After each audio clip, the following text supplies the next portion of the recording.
Yo guys, welcome back to King Oles. And yes, I'm now here to talk about the build-up now to UFC 294. Obviously, yesterday I spoke about Kamaru Usman versus Hamzat Chimaev. Now I'm here to talk about the main event of UFC 294, Islam Makhachev versus Alexander Volkanovski. I want to talk about some of the things that Makhachev said in the press conference earlier, and if Volkanovski beats Islam Makhachev this weekend, I believe that Volkanovski could be in the top 3 of the GOAT conversation. Especially top 5, 100%. But possibly top 3.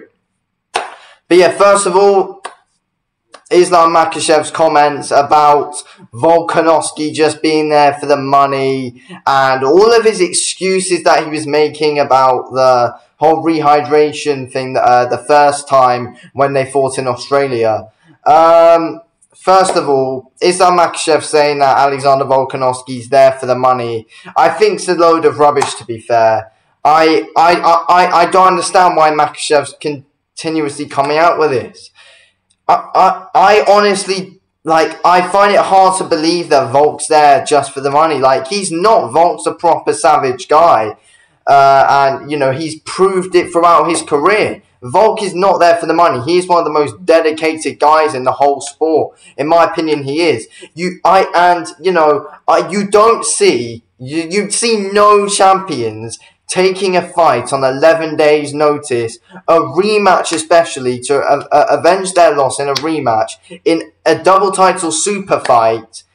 You don't see a champion stepping up to that challenge. Coming off of the back of a surgery, you don't see it. You do not see it happen. Volk, he's a champion. Why is he going to want to risk all of his... Why would he want to risk another loss on his record against the same guy where he could have waited a bit longer to try and get even a bigger payday out of it if he was doing it for the money, which he's not? It doesn't make sense to me. It does not make sense. Volkanovski's there for legacy, and it's obvious. Volkanovski, what he wants to do is, he wants the bragging rights. He wants to say, oh yeah, I stepped up with 11 days notice and beat Makhachev, and he'll make history if he does it. It will go down in the history books forever if Alexander Volkanovski can pull this one off on Saturday night. I know for a fact if Islam Makhachev was offered the same thing, and for example, Volkanovski was fighting to Ilya Topuria, Topuria pulled out, for example, and then they were looking for other opponents for Volk.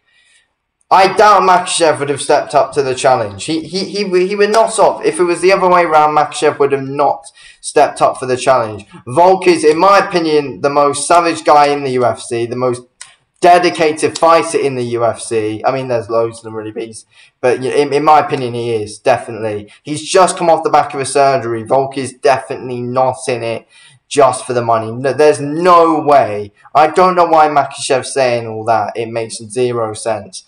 And Islam Makhachev making consistent excuses about that rehydration, about the whole rehydration the first time, saying because obviously it was 30 hours in Australia, they got an extra 10 hours, 40 hours in Abu Dhabi now. And Makhachev was like, oh, I wasn't at my best because we only got 30 hours. Volk called them out on this, saying it wouldn't make any difference. And let's be real, they were both... It was the same for both guys. Volk had 30 hours to rehydrate. Makhachev had 30 hours to rehydrate. They both had 30 hours to rehydrate. It was the exact same thing. I mean, and Makhachev's just making excuses because he didn't look great the first time, but he still won. So why are you coming out with these pathetic excuses? I mean, yes, he didn't exactly look great, but still, true champs don't really say all these excuses. And anyway, Volk was going through the exact same thing and was fine. But yeah, he's got longer this time, so will we see a better Islam? That's what he's saying, but we could see a better Volk. But it's going to be difficult. He's taking it on 11 days notice though. But yeah, just consistent delusion coming out of Islam Makhachev's mouth in that press conference, to be fair. It's just annoying to hear, to be fair. Volk confident, ready to go, can't wait. Hope Volk gets the job done. It's a real difficult ask, though, against a real tough guy like Islam Makhachev, who's had a full camp as well. Volk's, after his surgery, probably has eased off the wrestling a bit.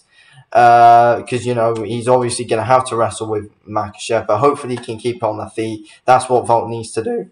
But yeah, anyway, now, will Volk be in the top 3 GOATs if he beats Islam Makhachev? I honestly think he can be. So this is my GOAT list at the moment. Right now, GSP number 1, 100%. John Jones don't get in there. John Jones does not get in there.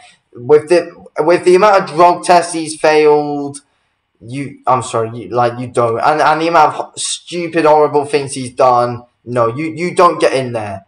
You do not get in that top 3. So, GSP number 1, Anderson Silva number 2, and probably number 3, I'd say Demetrius Johnson or Aldo. But yeah, well, one of the two. But I feel like Volk would definitely take that number 3 spot if he beats Makhachev. Like, the legacy coming off this if he wins, a massive rematch, lost the first time, comes back, beats Makhachev on 11 days' notice in front of his hometown. He's got to be. He's got to be in the top 3.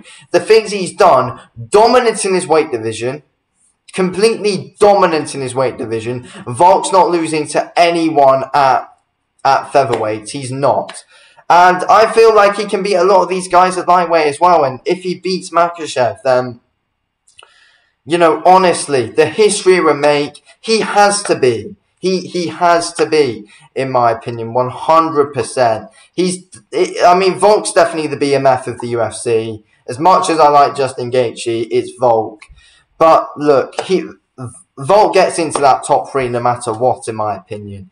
Destroying everyone at featherweight and going up and beating the best lightweight or in front of his home crowd, where Makhachev, he most likely probably will be better than the first time. Because, if you do get longer to rehydrate, then you will be better. Because, they both get 40 hours this time. So, Volk's probably going to seem better as well, hopefully. But, look, we'll have to see. But look, surely Volk's got to be in the top 3 if he beats Makhachev, in my opinion. That if Volk wins, then he's literally done everything he has done in the sport, really. Like, you can't really ask of anything else from Volk if he can beat Makhachev. Obviously, with how dedicated Volk is, he's not going to retire. He would want to defend his belt at lightweight, and you never know. And he probably does want to fight Superior as well. In my opinion, Volk's got to be in that top 3 if he does go on and beat Makhachev this Saturday. He's got to be, in my opinion, 100%. But yeah, it's a real tough ask. But you must say he's in that top 3 if he beats Makhachev this weekend. Anyway, thanks for watching the video, okay? I'll speak to you in a bit. Thanks for watching. Peace out.